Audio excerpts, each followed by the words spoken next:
Hello, it's Martin here with another property clinic. Your time to ask me questions on a Monday. Ask Martin Monday. And it's on at TV Martin Roberts, so that's on Twitter. Check it out there and ask me your questions. Yeah, make sure you like this video, make sure you subscribe, and let's get on with the questions. Okay, topical-ish. Topical? Well, I don't know. Topical, what is topical? Topical. Well, anyway, I think it's topical. Okay, first question. Holly Arnold. Hi, Holly. Would you go in this year's I'm a Celebrity? Bearing in mind it's in North Wales and in a haunted castle. Well, yeah. I mean, the experience is amazing. It's going to be, I think it's going to be really interesting, don't you? I mean, people will not know what to expect, so there will... So there'll be a certain, because there was this sort of a familiarity with I'm a Celeb, right? You know what's going to happen, you know what the camp looks like, you know there's a phone box, you know you generally go down and do the whole Dingo Dollar challenge and meet the guy in the shack, and so many format points, so it's going to be completely different. And for that reason, probably even more so, I think it'd be amazing, because there's going to be this team of people, and ITV's got this amazing team of people who are just going to be having so much fun putting this thing together. And I think it's going to be a blast. I think I heard today that Mo Farah's due to be going in. I don't know if that's true, but according to the Sun it is. So it must be true. Yeah, so I think it's going to be an amazing experience for the people who are in there. So would I go in? Of course I would. Yes, love it. Okay, Sarah. Hello, Sarah. When you film at auction, when do you go and interview the buyers? So we go to the auction. Well, in fact, we don't go to the auction anymore. We just follow it online and speak to them. And then we just have to wait until they've completed the purchase, obviously. And then soon after that, at a mutually agreeable time, we go meet them. So I hope that answers your question. So yeah, after the auction's taken place, and obviously, because otherwise we wouldn't know who it was who bought it. And yeah, and always love to meet the people and see what they do. Jen Rowell, hello Jen Rowell. Would you do something like I'm a Celeb again? Yeah.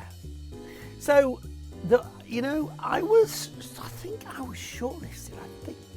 That The Island with Bear Grylls, and it all got cancelled because of COVID. But I think, I don't know, might not got it. But I mean, that's a challenge and a half, isn't it? I mean, I think that would be quite a toughie. Would I do it? Yeah, it's always fun to do these kind of things and test yourself. But I'm sure it would come with a lot of effort, that one. But yeah, I mean, I'm a Celeb is probably the ultimate though, right? I mean, it's not one of these extreme challenges like Who Dares Wins Celebrity. I'm going, wow.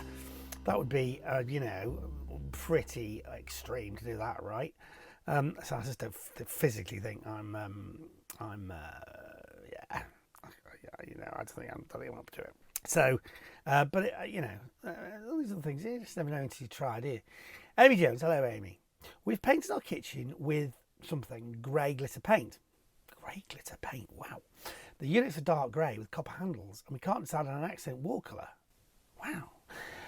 So copper gives you the answer because it turns green, sort of copper. Is it copper carbonate or copper? I can't remember my chemistry. It's got to be carbonate. Anyway, who cares? It's not a chemistry lesson. It's a property clinic.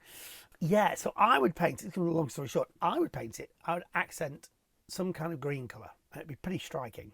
I think it would tie in with everything you've got there because you've obviously been pretty bold as it stands. Doug Morgan. Hello, Doug. Martin. What's the largest profit achieved, presumably on Homes Under the Hammer, that you've ever had? Well, I think we've had a few properties in London, and they do tend to be the ones that are slightly much more expensive to buy, but you can get some reasonable amounts of huge profit on them. I think it was way over £500,000. And you just go, ugh, it was like a flat in London. It's like, oh my gosh. Well, to be fair, it was in Knightsbridge, that's it, yes. Kensington, Knightsbridge. And I think it was something stupid ground floor flat that sold for like stupid millions. Like, I think he bought it for 700 odd and spent 200 doing it up, and it sold for 1.5. So typical London sort of extraordinary prices kind of thing. So there you go. Jill Prowse, hello.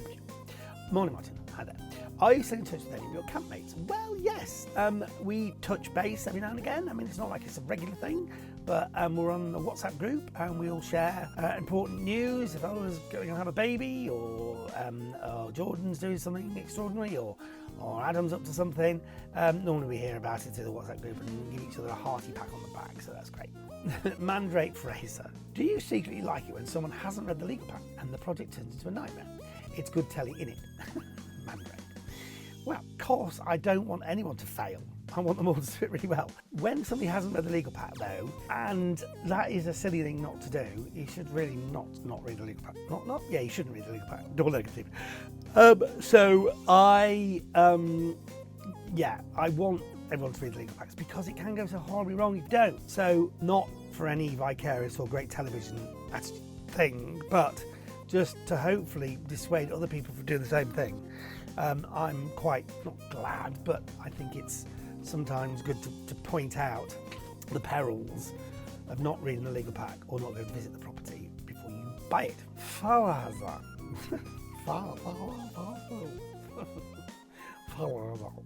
But anyway, however it pronounces it. Hi Martin. What is or should be the average price for a self-built 3-bedroom bungalow? Well, so there's no sort of averages, but a lot of sort of builders and developing people work on kind of ballpark figures. And if you work on the assumption of, I mean, it depends on how much it's going to cost to buy the land.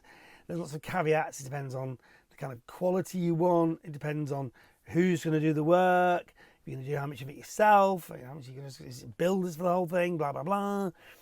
But as a ballpark figure, to build or have built property-ish, assuming no difficulty in clearing or odd shape of land or difficult access or da-da-da, if you worked on £100 a square foot or £1,000 a square metre, you wouldn't be far out. So it's going to depend on the size. So I would say an average, well, it depends, yeah, no, it doesn't depend where it is. Well, yeah, because build costs do vary depending on where you are in the country. But I would say, yeah, that's a reasonable. If some people say, you know, a cheaper build, you're going to do £80 a square foot or £800 a square metre. An expensive build, £1,300, £1,500 a square metre or square foot. As I said, it's going to vary on lots of other things. But if you work on £1,000 a square metre, I think that you go too badly wrong. Laurie Shaw. Hello. Hi, Martin. Hi. When filming Homes of the Hammer, have you ever fallen in love with a property and wished you had bought it yourself? Well, there have been a few that have just gone, ooh, that was amazing. Yeah, either from a financial point of view, where people have just stumbled on an absolute stonking deal, and you sort of go, wow, that was a relatively easy way to make a couple of £100,000. Yeah, I wish I'd seen that one. And sometimes it's just you think, oh, that'd be a great place to own or a great place to live. Or there was a brilliant one on the estuary in Teignmouth. I'll never forget it. It was a dog kennels, previous dog kennels, but it was the house itself wasn't that pleasant. But because there were these dog kennels all around it. But it's on this promontory in Teignmouth, and it just had views down the estuary across to wherever it is, across the estuary, and Sheldon, that's it. And then up the estuary this way towards whatever's up the estuary, and that way out to sea. And yeah, it was amazing. Mark, hello Mark. We're on the brink of buying a 60s house, but the toilet and bathroom are separate. It needs refitting anyway, but we can't decide whether to knock them through. I know you've been a fan of keeping them separate, but is that still the case? Any effect on the value sellability? Well, so it really depends on the size of the house. Now, most people probably come down on the side of knocking them together. If you've got enough space for it, and the bathroom with it, you know, on its own is reasonably sized, so you're not squished in there. But I am still a fan of keeping the loo separate, because there's nothing worse than being desperate to go to the loo and somebody's piddling around or fiddling around in the bathroom, especially if you've got a large group of people in the house, like kids and stuff. So, but if you're tight for space, you can really make it feel a lot bigger by knocking it through. So, I don't know. Does it affect the value sellability? Depends on the house, mate. Depends on the rest of the house and how big it is, etc. Like I just said. Wendy Clark. Hi, Wendy. Who won the Battle of the Shirts? Great picture here. I did Jeremy Vine's show on Channel 5, and I turned up in one of my nicely bright shirts, and lo and behold, Jeremy had a very, very bright shirt. I think probably he won in this instance, because if you look, he's got lots more colours, and it was even more whizzy wuzzy bang bang than mine was. So I think he probably won. Final question. Holly Road. Hello, Holly. Prior to recording an episode of Homes Under the Hammer, how far in advance do you know what part of the country you'll be filming in? And also, how do you find out when the property purchased has finished being renovated. Well, you know what? We are travelling up and down the country. I generally don't know that far in advance. The team are working on it constantly. I generally know the Friday before the filming the following week where I'm going to go the following week. Yeah, so slightly short notice, but it doesn't really matter. The team have been working on it for weeks, speaking to the purchaser, and auction happens. We speak to the purchaser. We try and set up the whole thing. There's lots and lots of behind the scenes stuff goes on, and then I get to know where we're going to be filming. How do you find out when the property purchase has been finished, or has been finished being renovated? We're just constantly in contact with them after we've filmed.